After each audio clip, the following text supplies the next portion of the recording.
Insan pasti merasa saat perpisahan terakhir.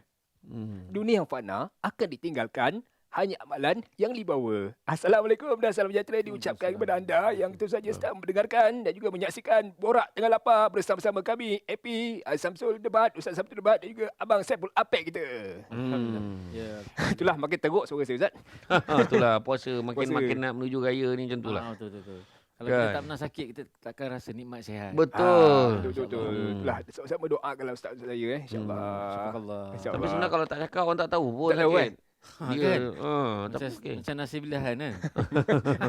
Semula Macam hati. Macam semula jadi. Okey. Baik. Untuk situasinya hari ini, apakah ia Saiful Apek? Okey, ini antara yang paling Paling pendek. cerpen lah. Cerita pendek. Begini saya buntu masuk hari yang ke-16 ni, saya dah tak tahu nak buka puasa apa. Tolong bagi idea. Salam yang tengah bela, yang tengah lapar. #Pejuang Masakan Malaysia. #Borak Tengah Lapar. Itu dia. Cerpen Dia bercerita Cerita mengenai apa buka puasa ataupun iftar ni. Baik, Ya. Ustaz, definisi iftar ataupun buka puasa yang sebenarnya, Ustaz. Iftar ni adalah berbuka puasa dengan cara kita makan dan minum. Mana kembali kepada kebiasaan normal kita iaitu makan. Dan malahan ketika berbuka puasa, Nabi ada sebut, jangan sekali-kali kalian mengutamakan solat daripada makan pada waktu berbuka puasa. Maknanya kena makan. Makan dulu. Kena makan dulu macam mana pun. Tapi tidaklah makan dengan sesungguhnya. Ayat dia. Mana mungkin kita makan untuk berbuka puasa, untuk menghilangkan haus dan dahaga kita. Ya. Bukannya sampai menggantikan lapar itu dengan sekenyang-kenyangnya sampai tersandar. Penuh Tak ada. dendam. Penuh dengan dendam. dendam kesumat tak ada makanan tu. Kan, jadi mana kata buka puasa ni adalah satu perbuatan makan yang mendapat pahala. Sebab dalam satu hadis qudsi Allah Ta'ala sebut sesungguhnya dalam setiap amal kebajikan dilakukan akan diberikan ganjaran pahala antara 10 kali ganda hingga 700 kali ganda. Tetapi berlainan pula dengan puasa. Kan? Puasa itu adalah untuk aku, dia kata. Kerana mereka meninggalkan syahwat dan makan kerana aku, maka aku sendiri akan memberikan ganjarannya. Orang yang berpuasa akan diberikan dua kegembiraan, iaitu kegembiraan ketika berbuka puasa dan kegembiraan ketika bertemu dengan Rabb-Nya. Sesungguhnya bau mulut orang yang berpuasa lebih harum di sisi Allah berbanding bau haruman kasturi. Maknanya harum tu di sisi Allah. Jangan saja kau harapkan bau mulut kau tu kat orang. Kan? Jadi makna kata dalam hal ini, maknanya berbuka puasa ni adalah dengan makan dan minum. Ya. Dan kalau ikut sunnah, makanlah buah tamar. Mungkin ada falsafah daripada Saiful Apek? Saya bukan nak bercerita falsafah lah. Saya satu ketika dulu masa saya berhijrah ke negara jiran di Singapura. Sewaktu tu saya bersama dengan keluarga-keluarga Arab lah. Jadi mereka mengamalkan dia ada dua jenis lah. Satu tu makan dulang. Makan dulang. Satu Makan dulang tu. bukan makan dulang. Bukan. Biar gila jangan bodoh. Dia makan. Dia makan dalam dulang. Makan dulang. Tak, Okey. itu pun sebelum ditanya lagi, makanan tu dalam dulang bukan dia. Kan, dia kena cakap. Tu. Jadi itulah kami mengamalkan makan dalam dulang tu untuk 4 portion lah. Untuk 4 orang makan.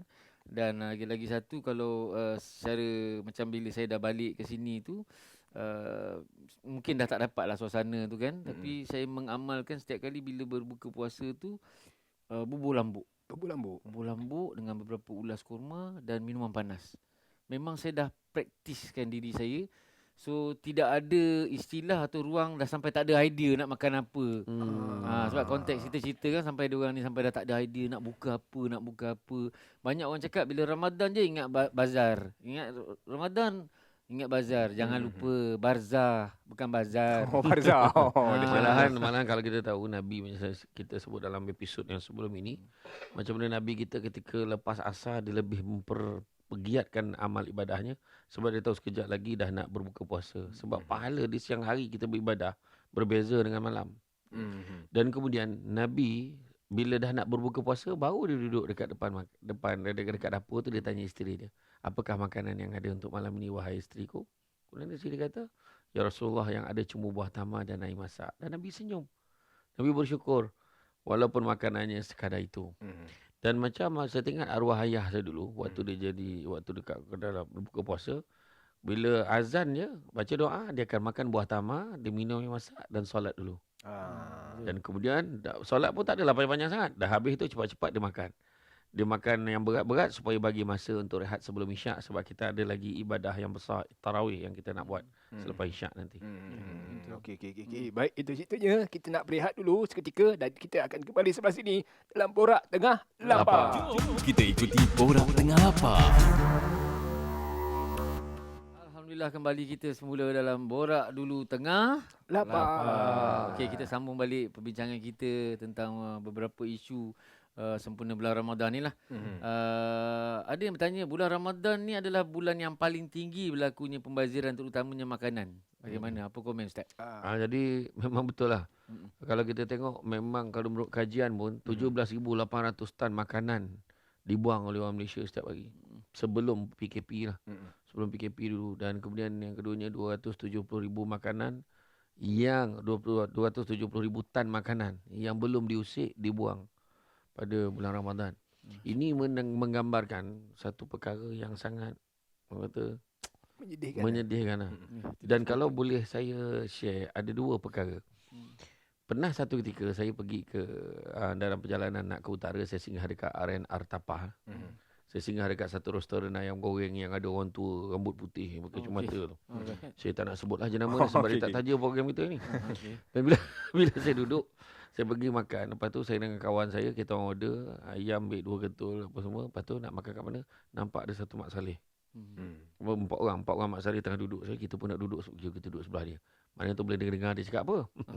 Kita pun duduklah kat meja sebelah tu, penuh. Yang lain, meja lain penuh lah. Rupanya bukan orang Malaysia. Pelik, bukan orang putih yang biasa ni. Tak benda lah bahasa dia cakap. Saya ingat Norway ke Germany ke tak tahulah. Tapi apa yang menarik perhatian saya adalah bila dah habis dia makan. Habis dia makan, dia semua bangun, angkat dulang, lapkan makanan. Kemudian aku kutip tulang-tulang yang dia letak kat dalam tulang. Kemudian dia buang dekat tong sampah dan susun tray ni. Jadi saya tengok dalam restoran tu hanya 2 je meja macam tu. Meja mereka dengan meja saya. Itu pun setelah saya nampak dia buat. Nak juga. Nak juga. Tu dah cerita kan. Jadi makna kata nak tunjuk manners ni, punya adab ni. Kadang-kadang bila tengok meja-meja lain, maknanya orang Malaysia ni kenapa macam tu? Dari segi adab terhadap makanan tau. Begitu juga ketika di hotel. Kalau kita tengok golongan-golongan bukan Islam, Mak Saleh ni, bila dia ambil makanan dekat buffet ni, dia ambil satu makanan, dia ambil air, dia duduk, dia makan. Kemudian bila kalau dia nak lagi, dia bangun, dia ambil pula makanan lain, kemudian dia duduk, dia makan. Dia rasa tak cukup, nak lagi, dia ambil pula makanan lain, dia duduk makan. Dan sampai satu tahap dia kata, oh sorry, I'm full already, dia kata. Dia kata dah cukup, dia kata tak nak, dah kenyang. Sedangkan kita, daripada baruh sampai ke darat tu, maksudnya daripada hulu ke hilir, mana hujung tu tak satu terlepas pun. Ulang balik yang tu terlangkau tadi, yang tu tak ambil lagi. Ambil.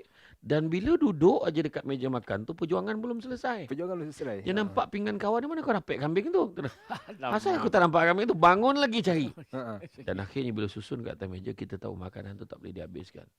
Jadi sebenarnya inilah kesilapan kita. Itu yang kadang-kadang kita tengok dengan harga-harga yang kadang-kadang kita fikir, ya Allah mahalnya. Dan kalau kita makan tu pula tak setimpal, tu satu hal. Kita membuang pula makanan-makanan itu. Sedangkan di luar sana, berapa ramai orang yang memerlukan makanan. Tak ada makanan. Tu yang kita kata kepada pembaziran dan sebagainya. Jadi ini sebenarnya. Dan kalau kita tengok lah kan, mungkin Apik pun boleh tengok macam mana. Bila 2 tahun ni tak timbul isu pembaziran. Betul tak? Ya, betul. Dekat bila tak ada buffet iftar dekat hotel ni, dah tak ada bazar ni, telah mengurangkan berlakunya pembaziran. Mengapa 2 lokasi spot utama ni berlakunya pembaziran ni? Sebab tu saya kata tadi. Sebab bila tempat tu terkumpulnya makanan, kita ni tak boleh tengok benda terkumpul.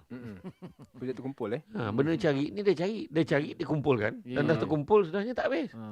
Itu tak termasuk yang kumpul isteri lah. Itu kumpul pun tak habis tu. Tu kumpul pun tak habis. Tak habis. Silap dia habis. Dia habis dulu. Macam tu. Jadi mana kata dalam hal ini sebenarnya kita kena menyukat kemampuan kita untuk makan tu sendiri. Kalau aku ambil ni, aku boleh habis tak? Cukuplah ni. Habis yang lain jangan tengok dulu. Duduk dulu. Kalau nak cari kan dah rasa tak cukup baru bangun cari lagi yang lain. Itu sebenarnya konsep di hotel ni jangan kita ubah. Sebab tu kadang ramai orang-orang mak-mak ayah ni kita yang tua-tua ni kata dia tak suka pergi buffet Ramadan. Sebab dia tak tergamak tengok makanan dibazir kan. Betul. Tapi tu berbalik pada apa yang Ustaz cakap tadi dah. Yang salah satu daripadanya ialah kita melatih diri kita untuk peradaban makan. Betul. Beradab dalam makan ni. Betul. Makan. Sebab makanan tu sebab orang tua-tua dulu marah. Ya betul. Kalau kita makan tak habis. Nasi hari jatuh ni tu kutip tu. Ya, betul. Dan malahan kalau ada yang tu dikutip dia bagi pula itik dengan ayam makan supaya benda tu tak membazir. Ya. Tapi kita hari ni ambil dengan tahap kita tahu kita tak boleh habis. Betul. Macam mana keadaan? Saya masih ingat lagi di mana saya dilatih oleh mak saya lah. Bila nasi tu habis kata nasi tu menangis, kita tak makan. Itu yang sampai sekarang saya masih lagi perasan tak perasan bila habis makan tu, kalau kita makan pakai tangan tu masih lagi usap jari tu, habiskan nasi tu apa semua yang mungkin sekarang budaya tu dah tak ada dah. Diorang tak kisah dah. Jadi sini tanggungjawab pada ibu bapa pula generasi yang untuk legasi yang akan datang ni perlu sampaikan lagi budaya tu. Kena sampaikan lagi budaya macam tu. saya tak ada bazir, jari kawan saya pun saya tolong jilatkan. Wah, dia jauh sangat. Jangan makan ni dah bahaya ni. Lalu jari-jari orang pun nak dibalun. Baik, itulah ceritanya dan kita akan kembali lagi sebelah sini untuk topik kita iaitu berbuka puasa ni tak tahu nak buka apa. Jadi terus bersama-sama kami Borak Tengah Lapar. Jom kita ikuti Borak Tengah Lapar. Alhamdulillah kembali kita lagi dalam Borak Tengah Lapar. Lambat lapar betul. Sebab lapar betul. Okey, kita selitkanlah untuk soalan yang terakhir ni kepada Ustaz. Budaya masak sendiri juadah untuk buka puasa atau membeli juadah dari peniaga, mana yang lebih bagus? Sebab saya tengok mungkin macam saya sendiri kalau saya pergi beli dekat bazar tu mungkin kerana niat nak support mereka-mereka yang meniaga tu. Yang tak bagus kalau dia beli daripada peniaga yang mana dia masak sendiri. Macam mana tu? Mana dia peniaga, dia beli kat dia tu jangan ada beli pada orang lah. Beli pada orang lah. Beli pada orang. Tak ada masalah untuk niat untuk kita sokong orang peniaga, bantu. Bagus. Cuma tinggal lagi beli dengan bijak. Maknanya kita memang dah tahu dah dia ni masak memang sedap. So kita kena ni. Kalau yang tak sedap tu, kalau kita rasa tak sedap, cari jalan untuk kita jumpa dia, beritahu, Kak semalam okey dah. Kuih akak tu cuma kalau nak sedap lagi akak buat macam ni. Bagi nasihat sebab kita nak bantu orang yang berniaga. Sebab kadang-kadang kita maki pun tak baik tu rezeki. Betul. Ketika benda dah masak tak sedap, nak berniaga dia nak berniaga. Atau ayat kan. Emosi sangat emosi. Tu sebabnya kita kena tuntut ilmu.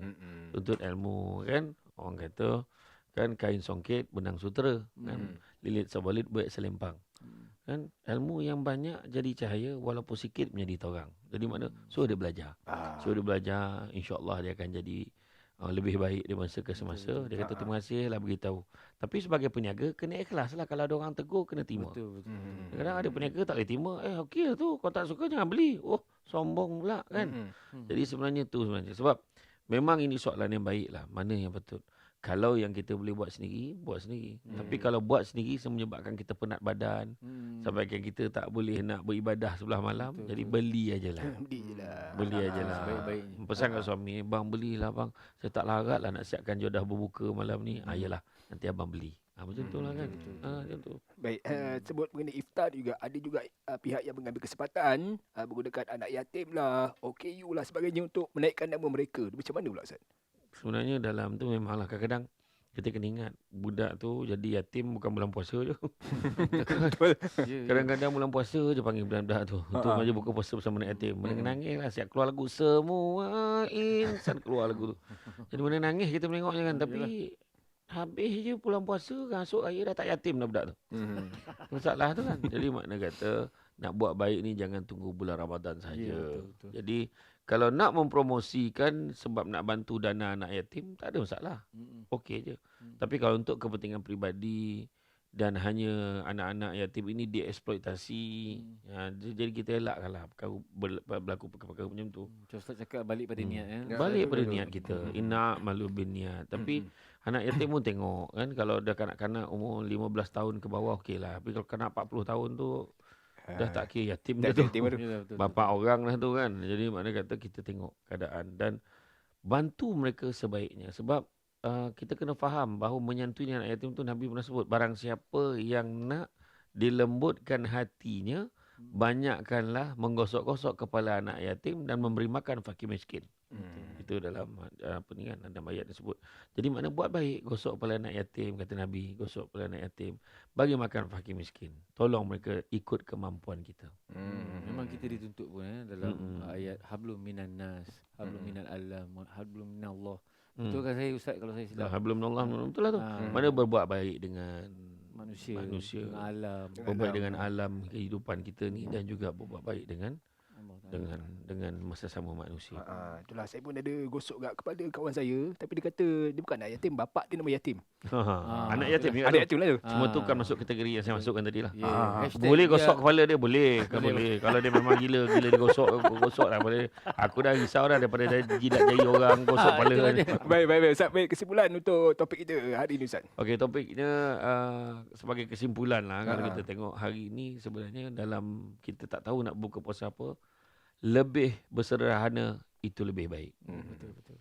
Selagi mana dia tidak membazir, itulah yang terbaik. Dan Nabi pesan, carilah rezeki yang halal. Sesungguhnya yang halal itu cukup buat kamu. InsyaAllah. Itu Nabi pesan. Dan juga ada saya teringat satu ungkapan, harta yang hakiki adalah hati yang sentiasa merasakan cukup. Dan ada dalam satu hadis yang disebut, anak-anak Adam kalau diberikan 2 lembah emas, nescaya dia akan minta lembah yang ketiga, tak pernah cukup. Tapi Nabi balas dengan satu lagi hadis, Nabi sebut apa? Manusia yang paling kaya adalah manusia yang merasa cukup dengan apa yang ada. Sebenarnya yang Betul. saya sebut tadi. Cukup tu dari segi konteks nikmat. Amal ibadah tu takkan rasa cukup. Betul. Tak boleh rasa cukup. Nikmat tu. InsyaAllah. Sentiasa merasa cukup. Baik. Baik, itulah dia perbincangan kita untuk topik pada hari ini, iaitu tak tahu nak buka puasa apa, dan semoga anda mendapat ilham lah nak buka puasa apa kejap lagi. Okay? Baik, insyaAllah besok kita akan kembali untuk Borak Tengah Lapar, masih lagi bersama-sama kami bertiga. Jadi untuk waktu ini kita jumpa lagi. Assalamualaikum. Borak Tengah Lapar. Borak Tengah Lapar itu tadi dibawakan oleh KLFM.